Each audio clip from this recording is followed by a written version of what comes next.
Welcome to Physician Focus. I'm Dr. Dale McGee.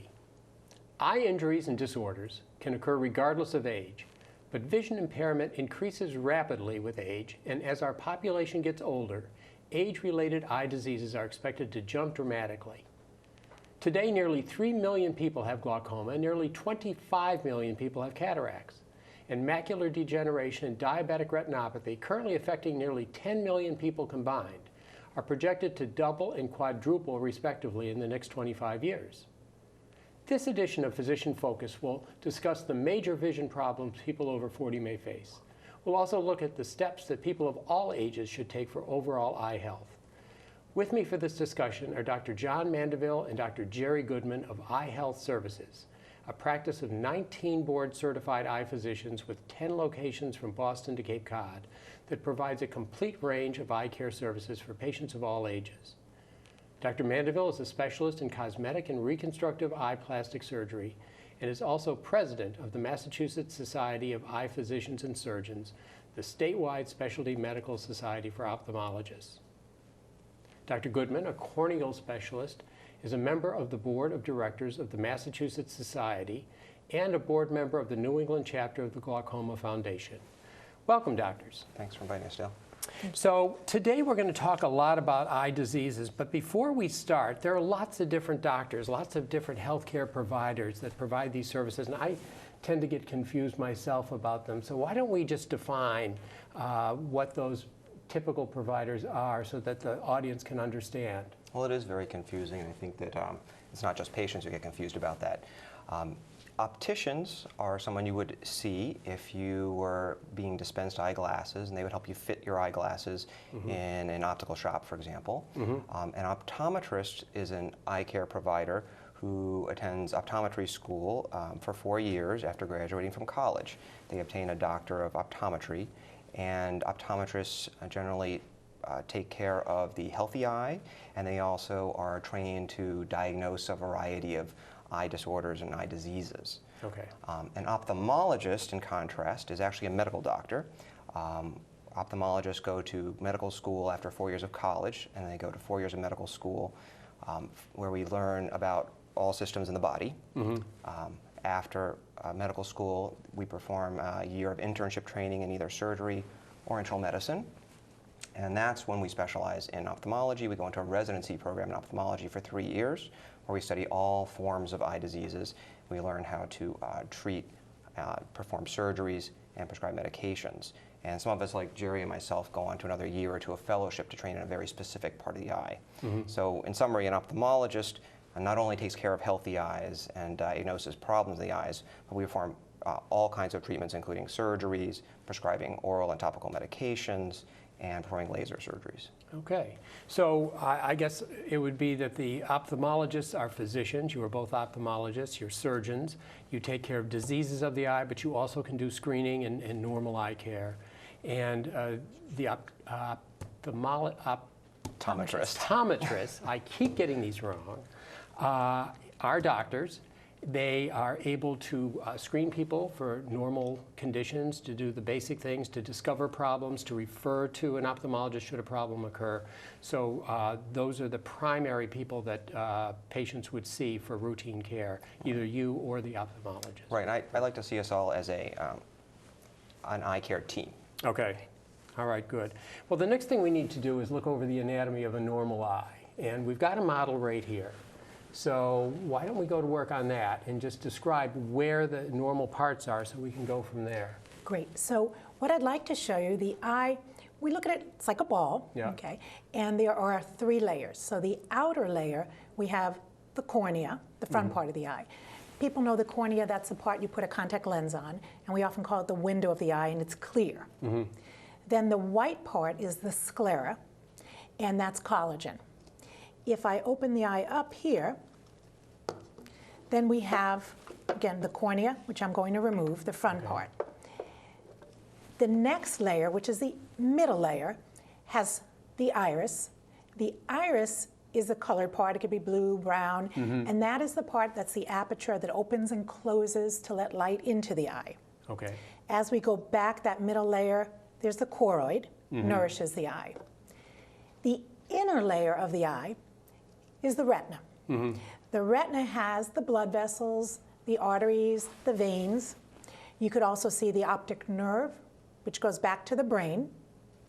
And then the macula, which is the center, most sensitive part of the vision.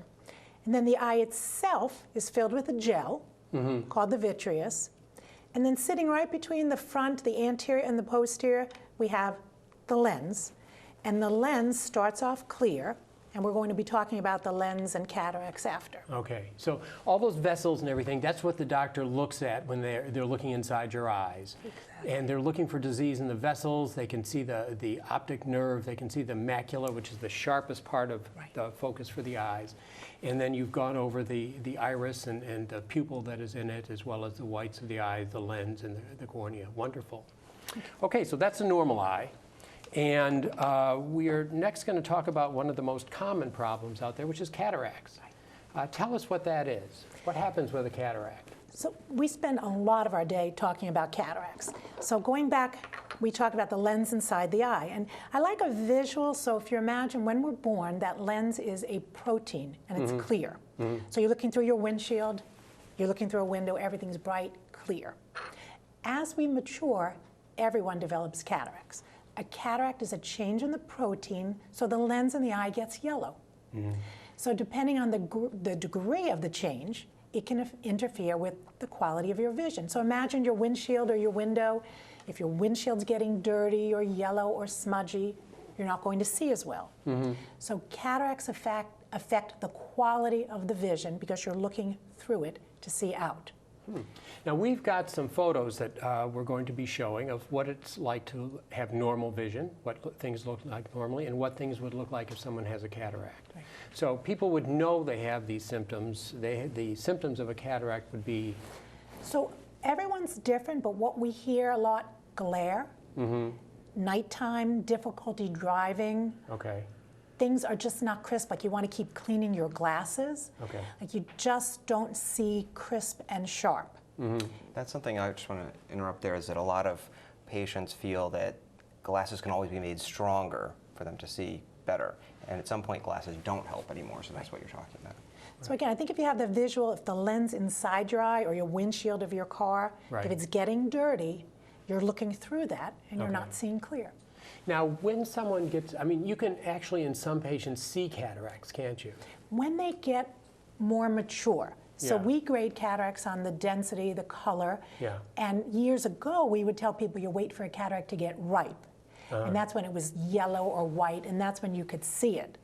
But we don't do that anymore. We try to individualize, and it's all about each person, and what we talk about is functional vision.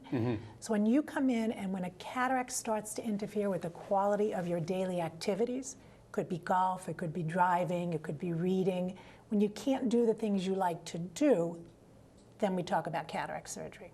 So that may be even before you can, it's grossly apparent to someone. Absolutely. Okay. And what are the risk factors for this? You mentioned virtually everybody gets cataracts. Yes.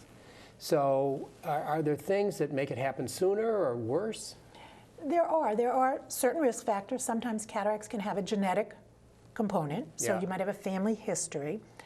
Sometimes medications, we often see people taking steroids for other things. Steroids can accelerate the growth.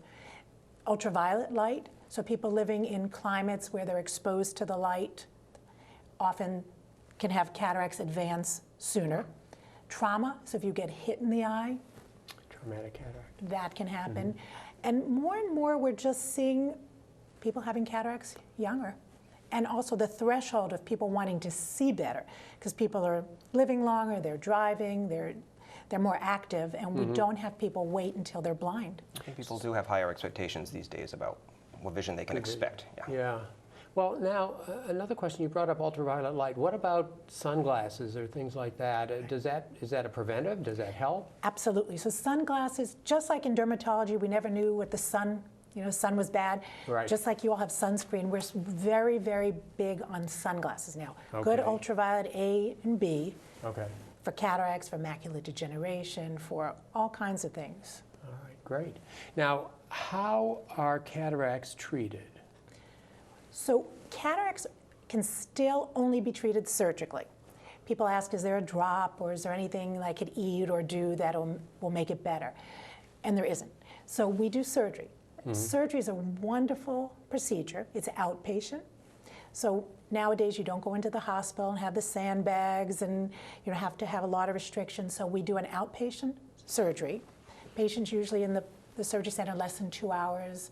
They go home and they are actually ambulating the next day. And we actually, with the cataract, we remove part of the cataract, take it out, and we put an implant, a little plastic implant inside to replace the lens. And it stays in there forever. And so it's outpatient surgery. They get a new lens. Right. So does that mean that if they needed corrective lenses before, they may or may not need them after the surgery? Correct. So for each person, we do special measurements, takes into account the curvature of the eye, the length of the eye. We never tell someone that we promise you won't need glasses, but we often try to decrease your dependence because we can adjust if you are nearsighted or farsighted. So we could reduce the thickness or decrease your dependence, and there are different types of implants or lenses available. Extra bonus. Yes. Good. So if someone is developing cataracts, we've talked about the causes, we talked about the risk factors, the treatment, which sounds very successful. What if they don't get anything done? Do they always progress? Do they ever arrest? What happens? Cataracts always progress, but what we can't answer is at what rate or how quickly. People will come in, and a lot of my patients get very nervous when I say, oh, you have a cataract. And I might say a baby cataract or an immature cataract. Not all cataracts have to have surgery, but we can't project, is it going to be a year, 2 years, 6 years? So what I try and do is I try and educate the patient. These are the things you might look for. I'd like to see you back in a year. But if you notice you're having more trouble driving at night, you're really not happy doing X, Y, or Z, please call back and we'll take a look. Okay, excellent. And cataracts in the U.S. are probably different from worldwide, I would have to say, too. Cataracts are the #1 cause of preventable blindness in the world. There are people who aren't as fortunate, who don't have access to cataract surgery, and people like Jerry actually go on missions to third world countries to perform cataract surgery for these people, which is really life-changing for them. Wow, excellent. So basically, we've got a problem which is very common, but doesn't always progress to the point of requiring surgery. May do so at different rates with different people. There are some risk factors, and perhaps one of the most preventable, it sounds like to me, is wearing sunglasses when you're out in the sunlight.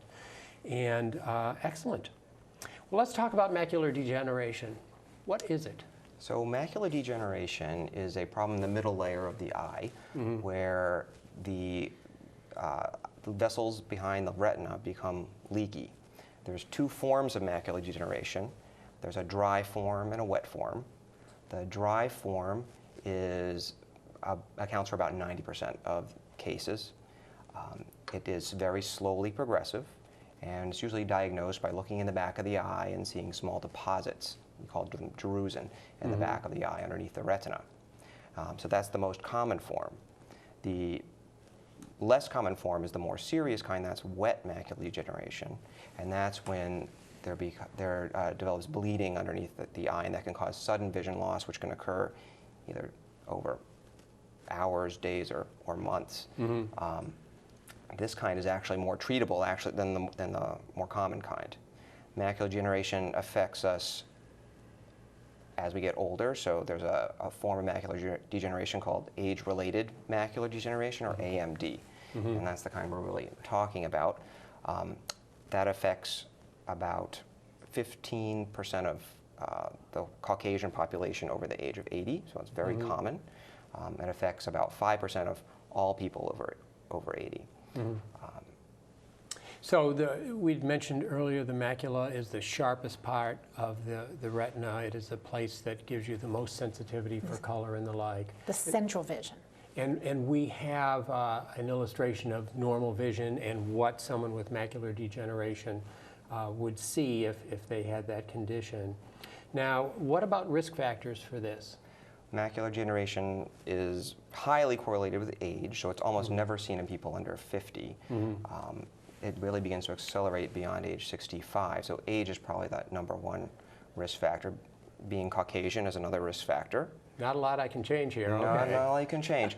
All right. One thing you can change is smoking, though. Okay. So smoking accelerates the disease process in macular degeneration, as do things like poor diets and lack of antioxidants. So some things you can do to actually help slow down the disease. One is to stop smoking. Yeah. That's probably the most important thing you can control. And there are actually nutritional supplements that are shown to slow the progression of the disease. It doesn't actually stop it, but it can slow it down. So are there any medicines or surgeries that can affect this condition?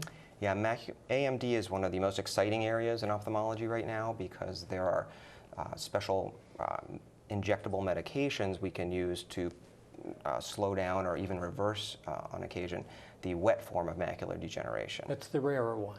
That's the rarer one, but the one that has more severe effects on your central vision. Okay. So this could really cause severe disability in people. So these injections are performed by a retina specialist, which is one of these subspecialties of ophthalmology. It's delivered by an injection into the eye. It needs to be repeated multiple times, so it's not just a one-time thing. That people come back repeatedly until it's improved. This medication is actually derived from an anti-cancer drug. And what it does is it blocks something called vascular endothelial growth factor, or VEGF, they call it. And this actually causes little blood vessels to shrink, Okay. which can clear up the blood inside the eye. And what about the more common one, the 90% one, the dry macular degeneration? How is treatment for that carried out? There's not a lot that we can do now. Okay. As John had mentioned, we like to do the preventative things, sunglasses, no smoking, Right. and the diet and Right. supplements. There's a lot of research. It's a very exciting area, Okay. and I think we'll see more, but right now we don't have a lot. Not a lot. Okay. And so if someone just has the dry degeneration, macular degeneration, they have no treatment, I'm hearing it progresses fairly slowly. It tends to be very senior people who tend to suffer from it. Right. the So most. one thing we do give to all of our patients to monitor the disease at home is something we call an Amsler grid, and this is an Okay. example of an Amsler grid. It's a piece of graph paper essentially with a black dot in the middle. This one has a magnet on it, so you can put it on your refrigerator at home to remember to use it. What you can do is you can cover one eye and take a look at the middle dot, and you look for black spots, missing lines, or twisting or turning of the lines, which we call metamorphopsias. And that can be a sign that the macular degeneration is progressing. Okay. And that would be a sign that you should rush to your eye doctor soon and have that checked out. All right. And so when they see their eye doctor, they can obtain one of those and follow the progress and know when to be seen if they need to be seen sooner than their scheduled appointment. I think an important point that John makes is check your eyes. We see a lot of people who don't check one eye or the other, and they'll come in and they may have lost visions. So whether it's once a day, once a week, it's really a good idea to have something, whether it's a calendar, a picture on the wall.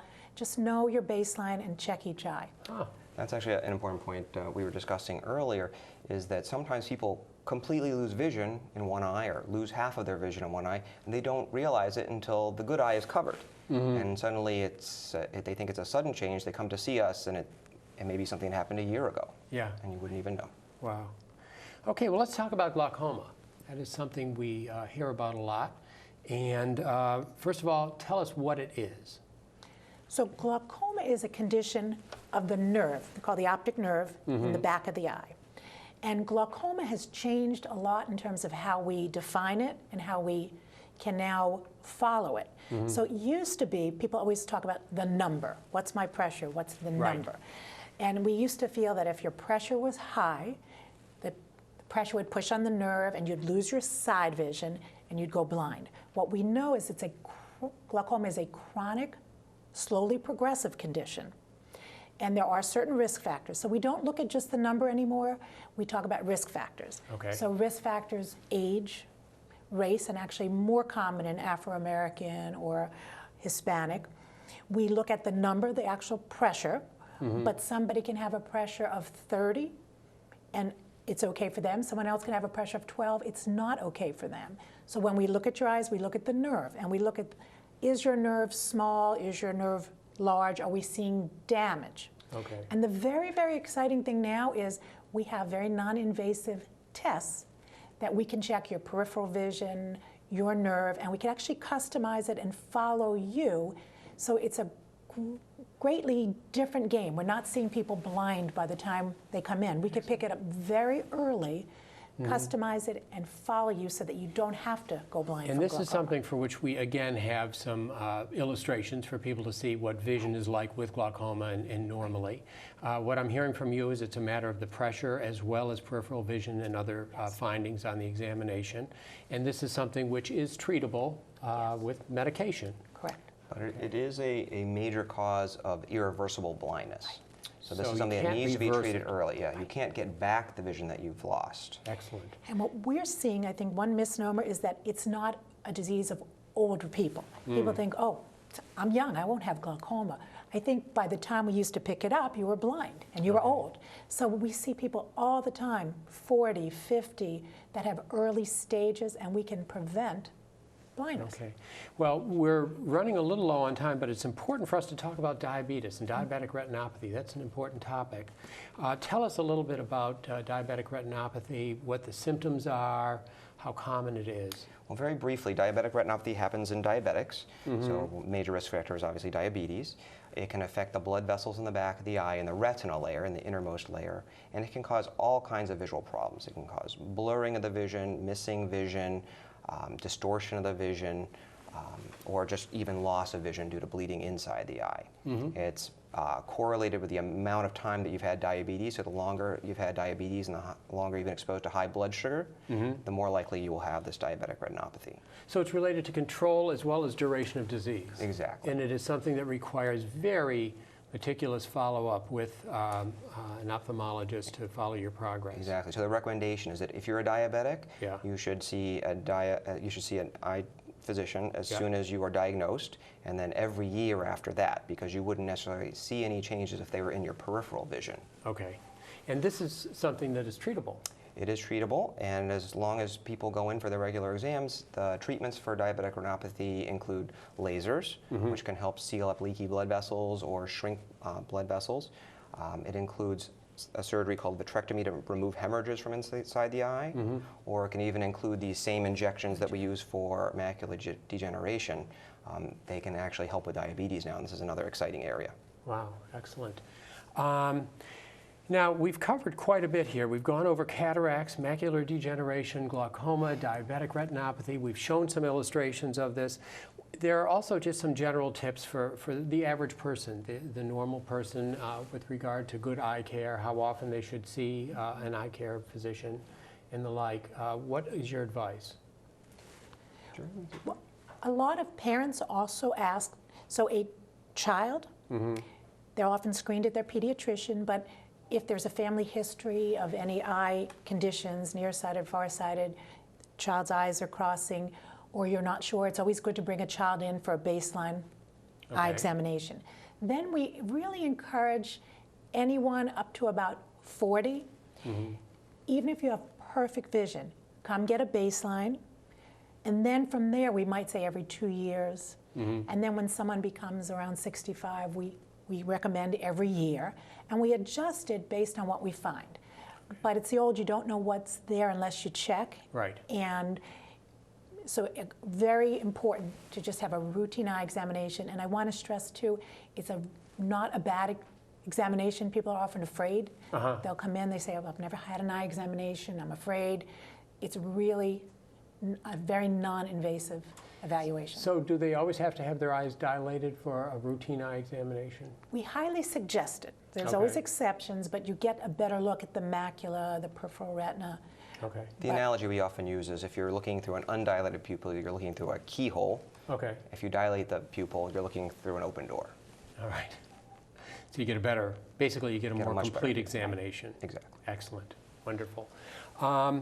And are there other points that you wanted to make, other things that you felt were important to say today about chronic eye diseases and diseases of aging? I think we've done a pretty good job of covering things superficially. There are so many eye diseases out there that we didn't cover, obviously. Right. I would just stress that it's important to come in to see an eye doctor if you have any complaints or visual changes. Even if you don't have any problems, we all develop problems reading when we get older. That may prompt you to come in when you're in your 40s. We work as a team, opticians, optometrists, and ophthalmologists, and we will refer to each other as needed for treatment. So we've covered a lot today. We've talked about cataracts, we've talked about macular degeneration, glaucoma, diabetic retinopathy.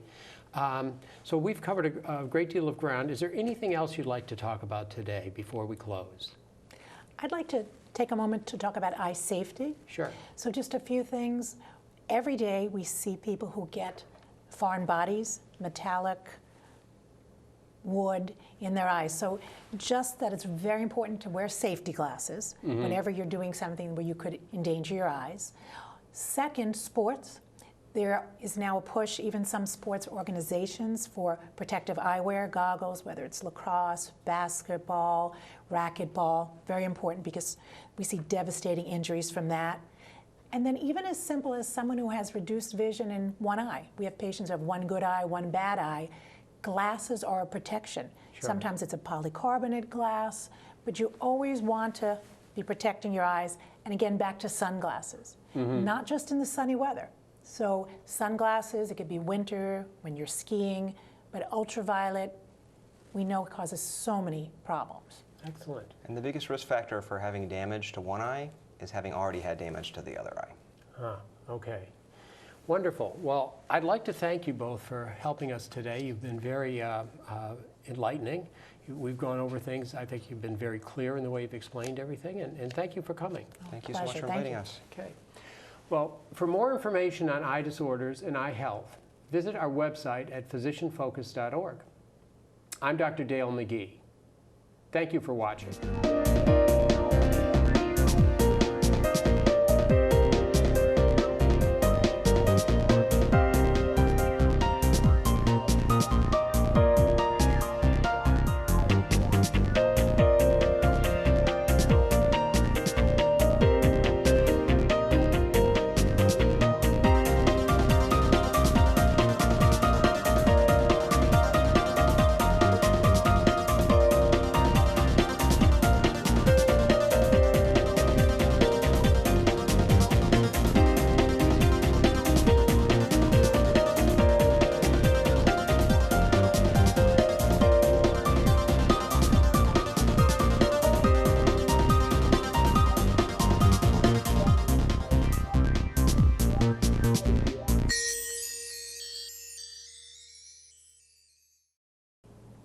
I'm Dr. Jerry Goodman. And I'm Dr. John Mandeville. Age-related eye diseases such as cataracts, glaucoma, macular degeneration, and diabetic retinopathy affect nearly 37 million Americans. With an aging population and higher rates of conditions like diabetes, the number of visually impaired people is expected to increase substantially in the years ahead. While age may bring on vision disorders, many conditions are preventable, and everyone at any age should take steps to maintain good eye health. Here's what you can do. Get regular screenings to check for potential problems. Take care of your overall health, know your family history, and be alert to health and vision changes that could be signs of something serious. Wear eye protection when needed, at work, playing sports, or working at home with tools, including sunglasses to guard against damaging rays from the sun. For more information on eye health and protecting your vision, visit geteyesmart.org.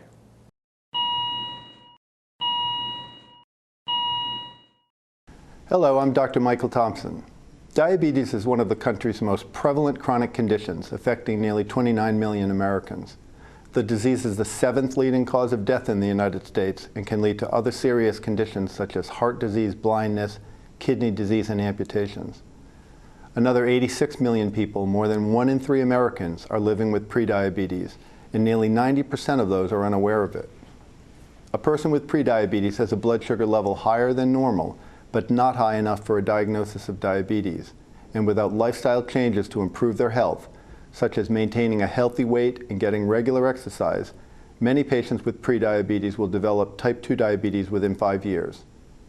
Check with your doctor to get screened and tested, and act today. For more information, visit the American Medical Association at preventdiabetesstat.org.